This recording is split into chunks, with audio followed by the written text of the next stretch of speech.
علامہ صاحب وہ جنتی دروازے کا بھی بتا دیں، بہشتی دروازے کے حوالے سے بھی۔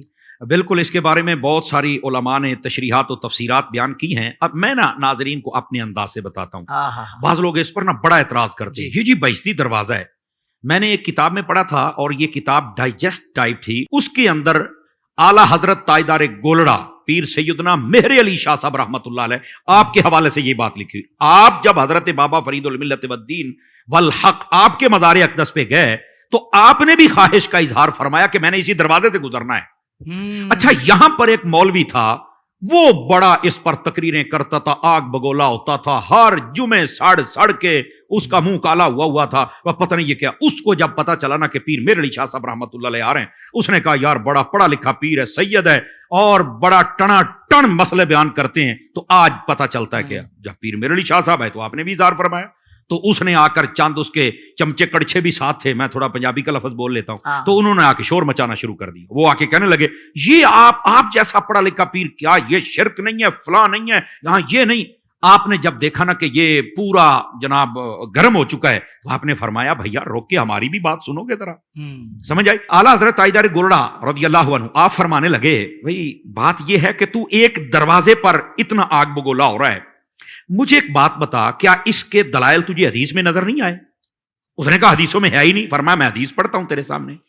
آقا کریم علیہ السلام نے کیا یہ نہیں فرمایا انما القبر روضۃ من ریاض الجنہ او حفرۃ من حفرۃ النار، کہ یہ جو قبر ہے یا تو جنت کے باغوں میں سے ایک باغ ہے یا جہنم کے گڑھوں میں سے گڑھا ہے۔ کہا بالکل یہ حدیث ہے۔ فرمایا رک جا پھر۔ فرمایا جہنم کا گڑھا کس کی قبر ہوتی ہے؟ کہا کافر کی۔ فرمایا بابا کے بارے میں کیا عقیدہ؟ کہہ رہے تھے تو مسلمان ہی ہوتا، لاکھوں مسلمان کی اپنی نگاہ فیض سے۔ اچھا، فرمایا مسلمان ہیں بلکہ مسلمان گر ہیں؟ کہا بالکل۔ ولی کامل ہیں؟ کہا بالکل۔ فرمایا مسلمان کی قبر کیا ہوتی ہے؟ تو وہ کہنے لگا وہ جنت کا باغ ہوتی ہے۔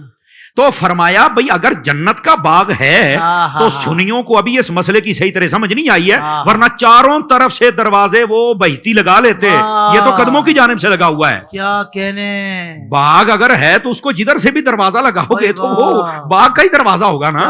اگر مومن کی قبر یہ جنت ہوتی ہے تو جدھر سے بھی دروازہ لگاؤ گے تو جنتی دروازہ ہی بنانا۔ بہت اچھے۔ آپ نے جب یہ سمجھایا تو وہ حیران و ششدر رہ گیا۔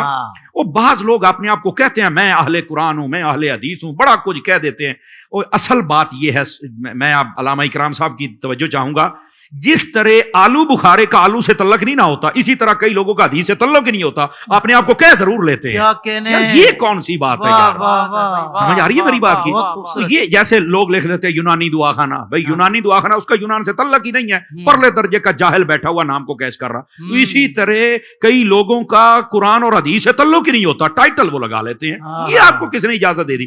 تاجدار گولڑا نے ایک مسئلے میں بات سمجھا دی۔ میں پھر کہہ رہا ہوں کہ یہ حوالے کا معاملہ میں اللہ کے سپرد کرتا ہوں، جو میں نے پڑھا تھا مجھے مستحضر ہے، میں نے آپ کو سنا دیا۔ یہ آپ کے قدموں والا دروازہ۔ اور یہاں پر یہ جب سیدی امیر اہل سنت سے سوال ہوا تو آپ نے بڑا خوبصورت جواب فرمایا، یہ ہمارے بزرگوں سے نسل در نسل یہ چلتا آ رہا ہے، اور یہ منقول بھی ہے، معروف بھی ہے، اور معمول بھی ہے۔